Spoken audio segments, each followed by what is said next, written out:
Welcome to Raging Moderates. Jessica and I are thrilled to have a very special guest with us today, the host of the Bulwark Podcast. Tim's a seasoned communications consultant, a former senior advisor to the anti-Trump Our Principles PAC, communications director for Jeb Bush, and spokesman for the Republican National Committee. He's essentially seen the inside of every major Republican political fight over the last decade. Tim, you've been on the front lines of the anti-Trump Republican movement and have had a front row seat to this wild, weird, and quite frankly, worrisome political era. Let's bust right into it. Give us your state of play here. If you had to sum up the election results in a couple takeaways and what you think the media or the general sort of the kind of the collective wisdom or lack thereof is about what happened. What are the misconceptions? Where are you a contrarian around what took place here? Yeah, that's a good question. First, I'm raging and moderate. And so you guys, I'm happy. It's a good brand. This is the place for you. And I'm happy. I feel comfortable and I feel warm. You're home. I do. And that's nice. So hopefully that reflects my freedom in my commentary. Where am I a contrarian? That's a good question. I guess the main area that I guess you guys can tell me whether you think this is contrarian or not.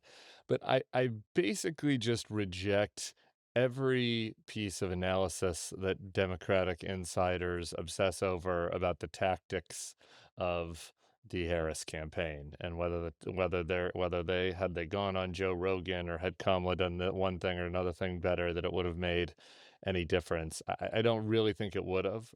We saw a completely even across like almost all demographic groups, across red states, blue states, purple states. There was a shift to the right. I think that shift happened actually less in the states where the campaign, I know that the shift happened less in the states where the campaign was practiced, where there was more TV ads in the swing states. But black voters, Hispanic voters, Latino, like Asians, white people, like every group shifted essentially, except for college-educated white people that like live around where we all live, or where you used to live. Scott, you're in London now. Like, I think that should tell you something, which is that there's something broadly structural that is the problem. I think the open questions remain to be seen. Is that broad structural problem with the Democratic Party itself and their policy positions? Is it with Joe Biden and his performance as president? Or was it completely out of everybody's control and it's just geopolitical forces and inflation and we live in the bad timeline and Trump's the luckiest person in the world? I think that there's probably something to all of those three categories and pretty much nothing to all of the insidery tactical obsessions. Yeah, I would largely agree with that. I also think Kamala, did the best that she could, but she was a pretty flawed candidate, which I think is why she didn't get out of the 2020 primary, at least on her own, or even collect a single vote in all of that. But on the global headwinds piece of this, all of these other incumbents got kicked out across the world, but so did their parties. And that's not really what happened to the Democrats. It was a pretty decent performance down ballot in the Senate and the House. So how do you explain that one? Do we just go to, Trump is the luckiest person on the planet? I'm basically there and have felt that way for some time, though I was hopeful. Trump is the luckiest person in world history. It's possible that I'm cursed and that everyone else is just living through kind of the shrapnel of my personal curse of like a witch or a warlock because of my distaste for Trump and his luck. While the Democratic Party brand in the narrow sense might not be fundamentally flawed, as you point out, the House, you end up gaining a seat, do well in those Senate races in the swing states. Among the broadest part of the electorate, there is issues with the brand. And I think this is like really where Trump kind of wins, right? Like Democrats do well in special elections where you have high trust people that always turn out to vote, want to turn out like this. That's a group Democrats do well with. Low trust people who are not paying that close of attention, like are really, do think that the Democrats are out of touch with them. I think that Kamala Harris was poorly positioned to reach those people. And again, I don't think it's really the tactics of the campaign. It's just more about her. I agree with you on that. Like she just gave off very much typical kind of politician vibes, typical liberal Democrat politician vibes. And I think that the identity element of this wraps in, right? Like the original sin of the Democratic Party and all this might have been that Joe Biden felt that he had to pick a black woman, and that he picked a black woman who was the obvious successor, which kind of trampled dialogue and discussion within the party about what other options are. So, like, to me, I think that that you can say both those things as once. Like there are certain elements within the Democratic Party that are fine and functional, but in huge swaths of the country, they're not competitive. And among the lowest info voters that turn out in these presidential elections, they have really turned those voters off over the course of the past 5-10 years. I want to put forward a thesis, and that is President Biden's narcissism is what really fucked us. And that is when you have the primaries are outstanding at producing oftentimes outstanding candidates. And they not only produce a person who's the best person, they produce the best person for that moment. And in this moment, it might have been someone we hadn't heard of that came across as more moderate or conservative, but to essentially go back on his word about being a transition candidate and then saddle an incumbent with 109 days or whatever it was, that President Biden should be buried in a crypt that says narcissist along with Senator Dianne Feinstein and Ruth Bader Ginsburg. Your thoughts? On the communal grave. I agree with that. Yeah, I agree with that. I have a lot of contempt for the way that President Biden has acted.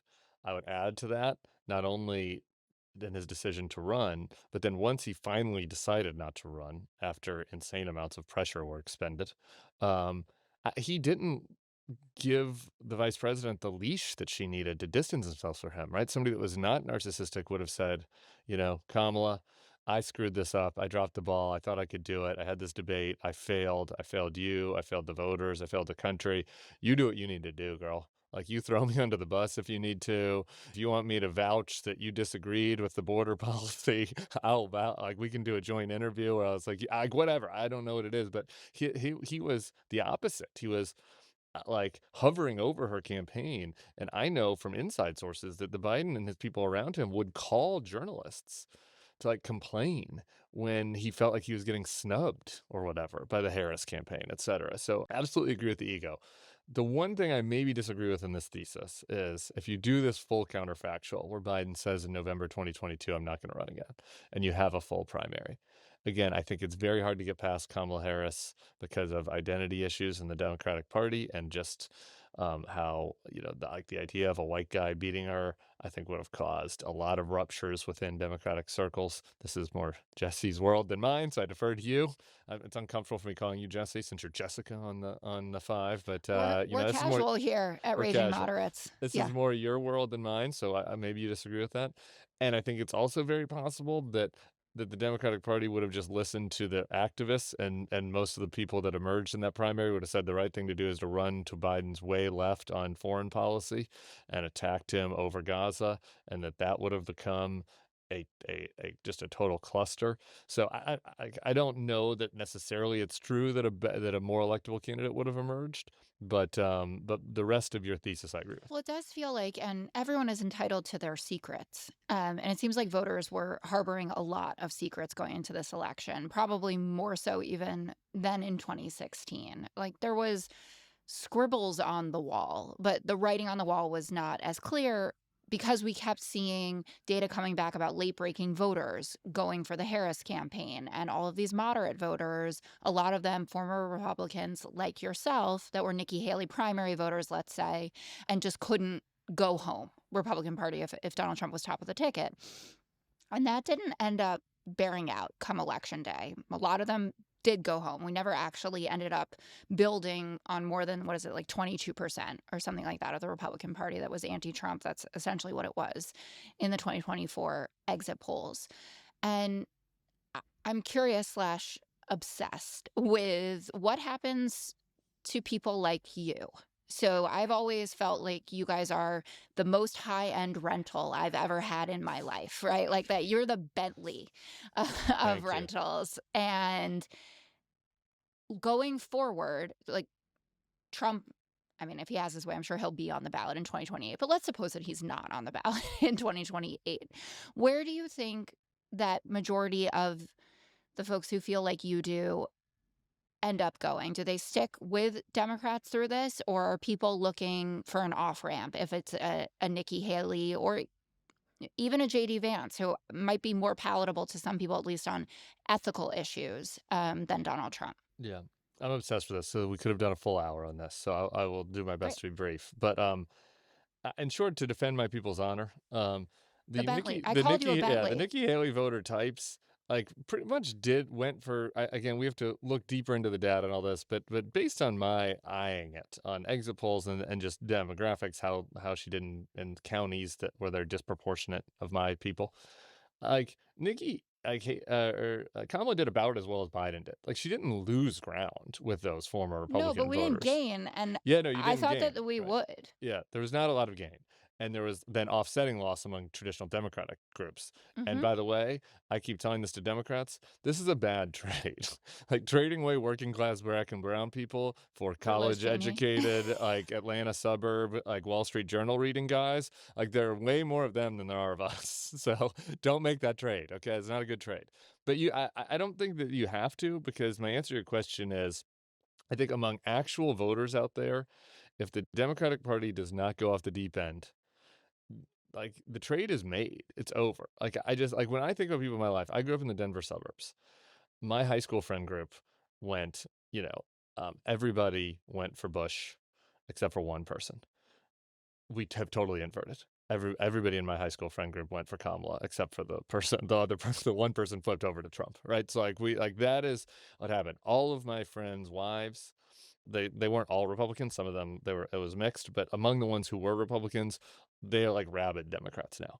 Like, this is just among regular people that live in America, that are in the suburbs, that aren't obsessed with politics, that are college educated, like white voters that Democrats are doing better with, the types of people that show up to school board meetings and are high trust, etc.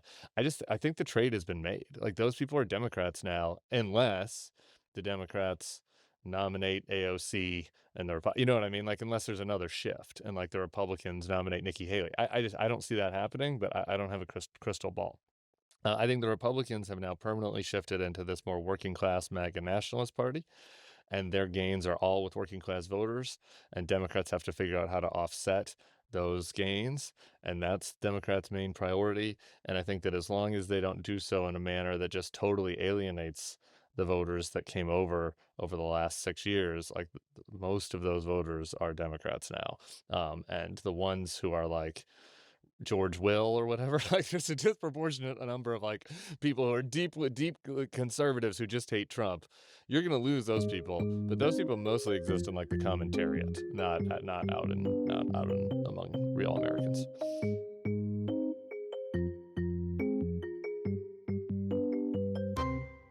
Tim, looking at the nominees or the cabinet nominees here, specifically, let's look at Hegseth, Gabbard, RFK Jr. What are your thoughts on who gets confirmed and who doesn't? Yeah, I like to admit when I'm wrong about things. So I thought they were all going to get confirmed. I thought Gates was going to get through. And so the question that I have is, it's a dark place, your head. Yeah. The question that I have is, was my priors wrong about that? Because the fact that Trump can't run again, supposedly, is going to give some Republican senators, particularly the older guard senators, are going to retire, a little more spine than they had last time. Or was my prior wrong on that because they just hate Matt Gaetz so much on a personal level that he was the exception that proves the rule? I think that remains to be seen. I expect them to get through. I think that I was just in Iowa, for example, over the weekend. I was at a funeral for a former Republican co-worker's wife. So there's a lot of Republican operative types there. And so I was asking all of them about this. And there wasn't a single person. They're all more Republican in good standing than I am these days. There wasn't a single person there who thought Joni Ernst, who's the Iowa senator, who's been the key person kind of threatening to tank Hegseth because of her advocacy for sexual assault and his comments about women in the military and his alleged sexual assault. And there wasn't a single person there that thought that Joni Ernst, when push came to shove, would tank him. Now, could other things come out in the next month that make any of those three nominees just unacceptable because it's just such a bad fact that emerges? Sure. Like, something else could happen. Like, Trump nominated these guys really early. There usually isn't a 2-month runway of controversy. So I think that could happen, but I think if anyone that actually makes it to a floor vote will get confirmed, I guess would be the way I would put it. I felt that way when I saw Ernst's statement after her last round of meetings with Pete, where she basically inferred that he said he would stop talking shit about women in combat roles. I was like, okay, well, she got what she wanted out of this. And everyone keeps beating their chest like Trump has a right to his nominees. And yeah, that is completely true, but I can't remember someone who picked so many people that were unqualified for these jobs. Scott and I have a particular bee in our proverbial bonnet about Tulsi Gabbard and being Why isn't your bee in your bonnet about your colleague, Pete Hegseth? Or is it because you're hoping that a Democrat might appoint you as based on your experience as a television host? Like you could be a cabinet official in the future, Jesse. This way we're going. I have no Bronze Stars to speak of. You also don't have a rape kit. But anyways, charming sorry, guys. couldn't resist. All right. Sorry, couldn't resist. Go ahead. Try. Sorry. I've been begging you to resist, my man. No, Tulsi, and I've had an issue about her since Russia Today or whatever called her our girlfriend. I was like, this is obviously a problem. And watching what's going on in Syria, where she had been effusive about the misunderstandings that we have about Bashar al-Assad and talking about how the people in Syria actually like him, etc. The idea that we could have someone as DNI that is not going to engender information sharing amongst allies is deeply frightening to me. And Scott and I have been saying that she is the most, besides Gates, and then that went pretty quickly. And now I guess we'll be able to watch him on One American News. But she was the most troubling in all of this. And you really don't think that there's going to be any problem for her getting through with her record on security issues? I just want to say, I think cash is the most troubling. So maybe if you want to get to that, we can. Yeah. I'm also deeply worried about Tulsi. I'll say this though: Tom Cotton came out and said that Trump should have his choices. If someone was going to stop, if like you could imagine a person that would say, no, sorry, this is too far for me, this goes against my worldview, it would be Cotton. I mean, he is a hawk. Like he's a hawk's hawk and is anti-Russia, anti-Assad. Like the idea that he would want her to be there to me seems absurd. And so I think that shows you where the wind is blowing on this stuff. And I guess there's some buzz that Bernie might even support her, which would give another vote of, buffer.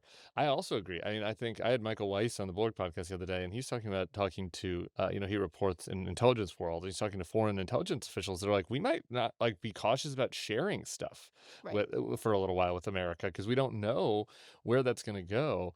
It is a ridiculous choice, alarming for sure. But where is the outrage? I mean, not to.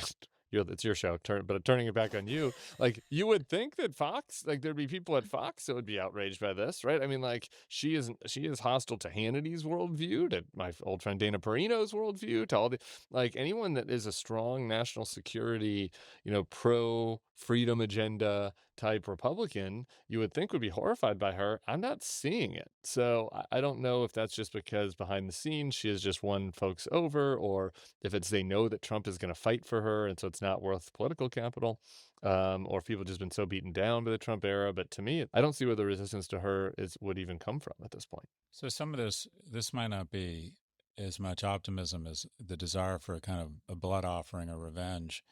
But talk a little bit about 2026. It feels to me like all the moons are lining up for Democrats to score pretty big gains in the House and the Senate. Your thoughts? Senate map is tough. So I guess that's one thing that I would throw out there. I do think that the Senate map is tough for Democrats in 2026. The House, I agree. I mean, I think I just saw it as Dave Wasserman. I don't have it in front of me, but it was something like 7,000 votes swung the House. It's 3 districts, that were all just super, super close. And if you look at the districts, one of them is the kind of Colorado, but exurbs I was talking about earlier. One of them is Iowa, a district that I know quite well. One of them is California, exurbs. They're all the types of things that you would think would swing. I think a lot of this will depend on what Trump actually does, right? There are 2 theories of the incoming Trump presidency. One is kind of that, it's the Trump wall presidency, where he wants to golf. He builds a couple miles of it, puts out some press releases and bleats and talks about how great the things are, the deportations are and the tariffs are, but he doesn't actually really enforce them in a way that would affect people's day-to-day lives. And if that is the way we go, maybe the things don't line up quite as well for the Democrats. If we go down the path of mass deportations, we have people in camps. We have a 25% tariff on Canada and Mexico that's going to impact prices at the grocery store. To go down the list, then yeah, I think that again, Democrats do well in midterms because the types of people that turn out in midterms are more aligned with Democrats. And two, there'll be that category of Trump voter that didn't really sign up for all of that just was unhappy with inflation, that you would assume would either then not vote or swing back. So I think that sure, it could go well for Democrats, but I don't think that's like guaranteed. Navigating a Trump presidency that I feel was chosen more than 2016. Like 2016 was like taking a flyer on him. This was intentional, right? That people were like, I know what this is and I am choosing it again. Brings with it new challenges for Democrats. And you see a lot of the big name governors having pretty open struggles with what should we do, like the Gavin Newsoms of the world, who's on a tour of all the counties that voted for Trump. And he's talking about Trump-proofing his state, but also trying to figure out ways that you can work with the administration. And we have the Doge caucus and people saying like, all right, well, we've got to at least show the people that we represent who voted for this guy that we have some sort of interest in building these bridges.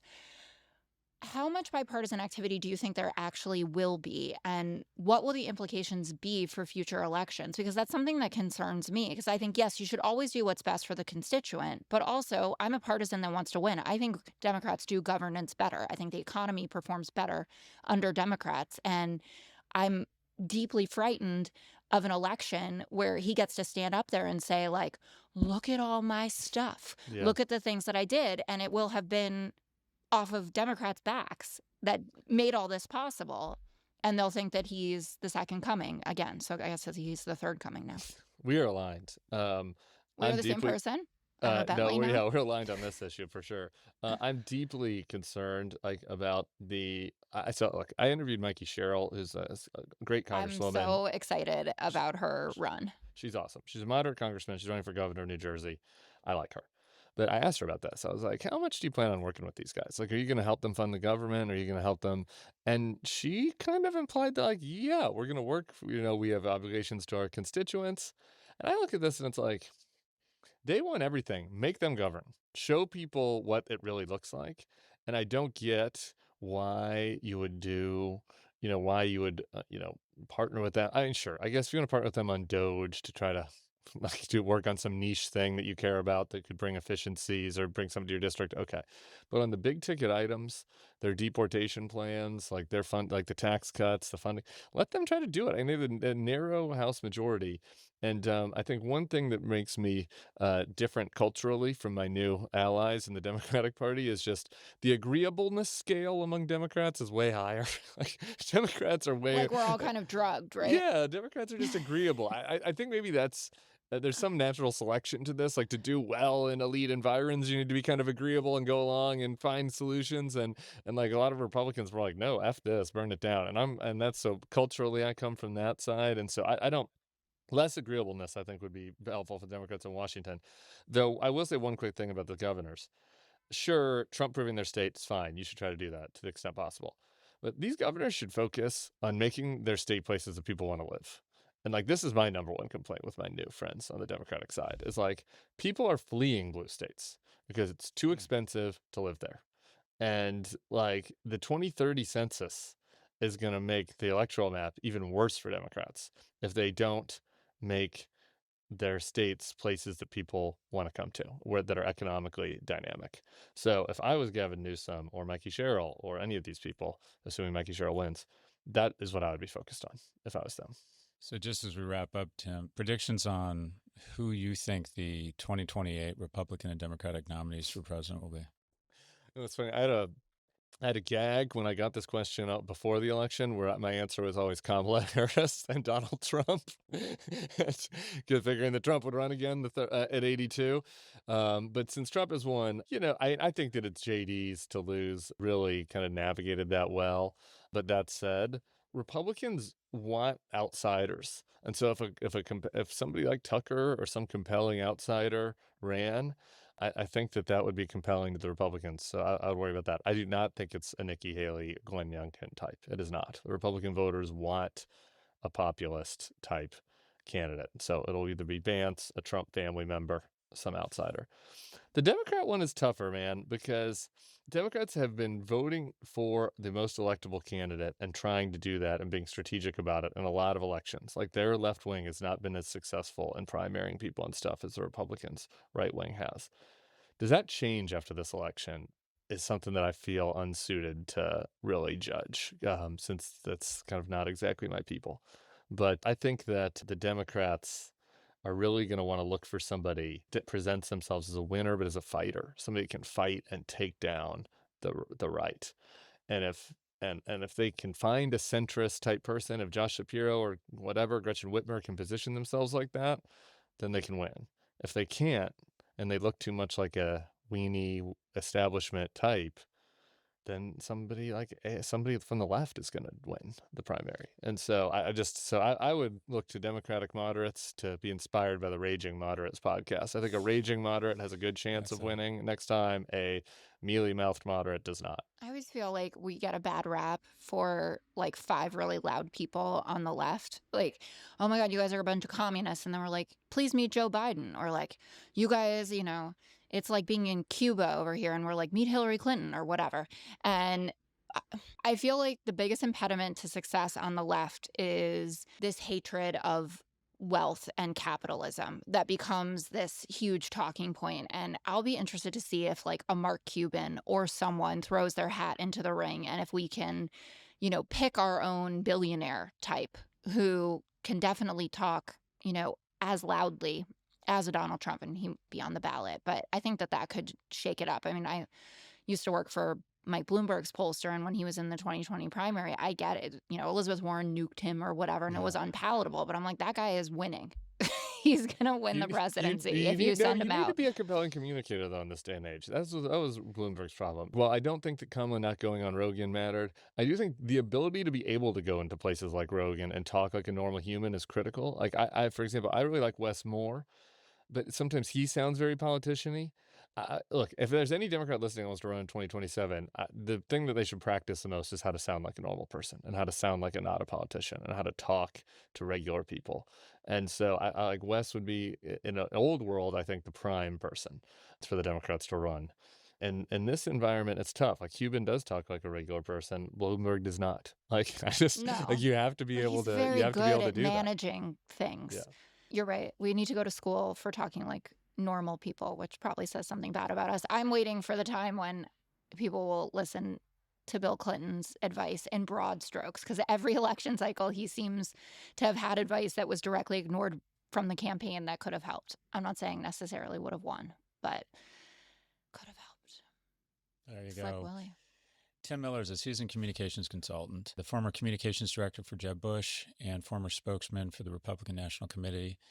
He is also the host of the exceptionally popular Bulwark, or the Bulwark Podcast.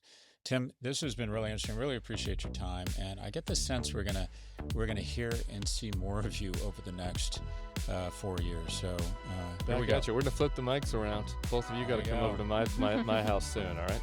All right. Sounds good, Tim. Thanks for your time. Thank you.